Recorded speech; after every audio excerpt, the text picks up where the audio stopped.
I'm really excited to be here, though.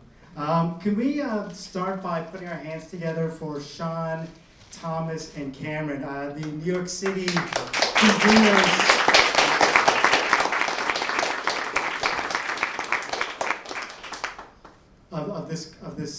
of this great event. I've been asked to tell a little bit about the history of the Accessibility Camp movement to kind of give you some context of the broader community you are now all part of just by being here today.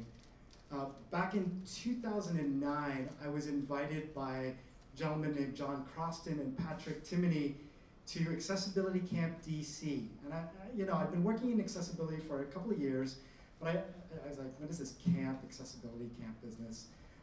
So I was interested and flew down to Washington, D.C. It was a Saturday like today. It was in the Martin Luther King Library in Washington, D.C. And there was just a room of about 80, 90 people just milling around, designers, developers, people with disabilities, et cetera, et cetera. The meeting was convened in the morning. There was a big board up, and people were just asked to, first of all, introduce themselves and then put ideas on this board. And I was, in my head, I was like, this is going to be interesting. But then it just, this thing happened. And because this camp movement, camp or unconference, whatever you want to call it, or event, these have been in existence in tech for a while. So these guys, John and others, had been seasoned at doing this, where it had been my first time. So here we are, and then, so we didn't know when we arrived what the schedule was going to be. Like that was the purpose of that particular camp. Some camps do that. They don't tell you what the subject. They say it's accessibility, but you don't know who's going to speak because people can volunteer at the minute, et cetera, et cetera. So I was like, yeah. So, but at the end, when it was all done, I was totally taken by it. I was like, this is really interesting. It's mildly chaotic and informal like me. And there was so much learning happening. People with disabilities were demonstrating equipment to designers and developers who'd never seen it before. All kinds of just synergies were happening. And it was just a great thing. So I left that event going, okay, that's interesting. And then fast forward to 2010, the winter of 2010, and I was on Twitter. By the way, do we have I guess our hashtag today is ALM1NYC? Yes. Cool. So I'll throw that in there. So 2010, I'm on Twitter, and someone in Boston went, oh, it would be really cool if there was a conference similar to the big Technology and People with Disabilities conference in California, but out here in the Northeast. And so, of course, I piped in, and I was like, oh, you folks should consider doing an unconference or a camp in Boston. And so before I knew it, I was on the phone with like 3 or 4 people, only one of whom I knew, and we were fast organizing this Accessibility Unconference in Boston in 2010, which just this year celebrated its 6th anniversary. And then, now before that one actually happened, I've always been told to make sure I don't forget this. The next one actually happened in Canada, where I'm from originally, in a little city called Guelph, which is near Toronto, in an actual pub. So it was attached to an actual accessibility conference, but then they said, hey, let's all get together and meet in a pub and talk, like make it an informal unconference kind of thing. And it was amazing. It was a lot of fun. But then, so fast forward, Boston then came on into line, and then since then, we've had events in places like Seattle and Los Angeles and Missoula, Montana, and the San Francisco Bay Area, Toronto, Montreal, and Tokyo. And of course, when you start listing things, you run the risk of forgetting something, right? But then our most recent joinee to the party was Sydney, Australia, this July, and now New York. This is great. The New York event actually, we were trying to see about setting one of these up back as early as I think Thomas was telling me on the internet. He was Googling and saw some stuff, some noise I was making in 2012 about bringing a camp here. So here we are. and that's great. So again, applause to all of you for getting this all set up. And it just to give you all a sense as to the camp family, how it is grown and such. We've got people even here today, not to put people on the spot, but the gentleman holding my mic is from Austin, Texas, and we've got a friend of mine from Montreal, and I know we've got some folks, at least one person from upstate New York and some other places from Michigan, yes. Dylan, and some other folks. So it's a large family. So we welcome all of you to this event. So similar to where I'm from, the San Francisco Bay Area, New York City is just a hotbed of startups, tech startups, and all kinds of things. As you all know, people are just wanting to make the next best thing, right? The next best Facebook, the next best Google, whatever. But everyone is, and so this is. The Silicon East is here in New York.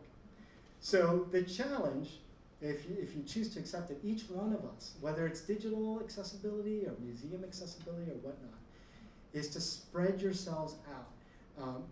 Use the meetup group, the A11NYC meetup group as your base of operations, but start spreading out. There are so many meetups on so many different things and so many other events happening.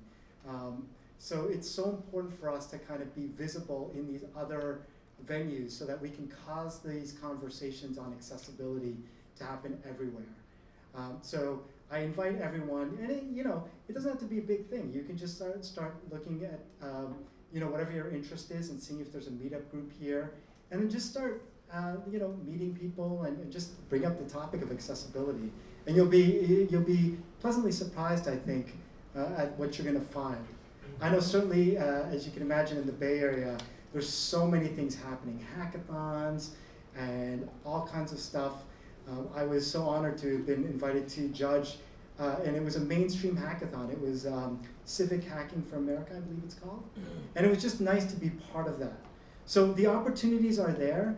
People in the main, though, I can tell you, at least on the tech side, everyone is interested, but they just don't know who to speak to or where to go.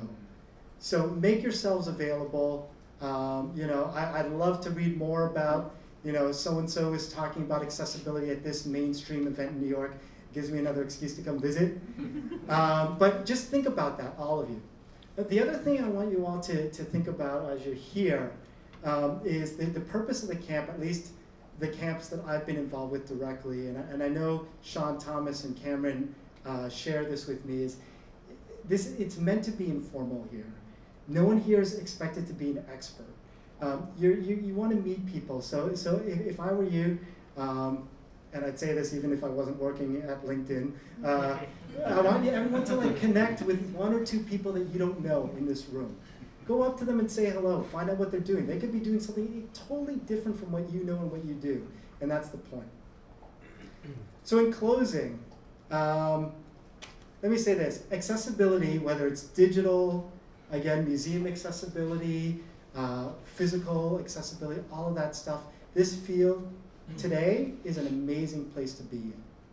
We are all, whether we're working in it directly or whether we care about it or have a family member or friend who's impacted by it, we all know what this is about. And for those of us who work in the field, there are very few fields out there where we know when we go home at night, we've impacted directly the lives of folk with different disabilities and impairments. So it's an amazing place to be. There's lots of work in the field. I know Apple just is trumpeting now. They've got 18 positions in accessibility right now out in the Valley. Of course, it would be great to see more positions out here in the New York City area. Hopefully that will come in time. But there's certainly work out there. There's certainly things to do. And it's such a diverse sector. It's demonstrated by the schedule we have here today. We have talks on digital accessibility, but we also have a talk on museum accessibility. We have Svetlana, who's going to be educating us more on the user experience of folk who are deaf, which I have to tell you, even for myself, who's worked in accessibility for about 10 years, I know a little bit about, but I know Svetlana is going to educate us a lot about that. We've got talks on usability, and we're going to hear from someone who writes a food blog and talks about accessibility of restaurants and such. So there's such diversity, and it makes sense that it's so diverse in a city as great as New York. So I've gone over my 10 minutes. I just want to say thank you all for coming out on a Saturday to do this. This gives us all who work in the camps, who volunteer to do these camps, a lot of energy to want to do more of these. So I'm expecting to be back here next year for another Accessibility Camp New York. Yes. Right? And everyone have yourself a great day. I look forward to having a chance to meet many of you, or all of you, at lunch. Thank you.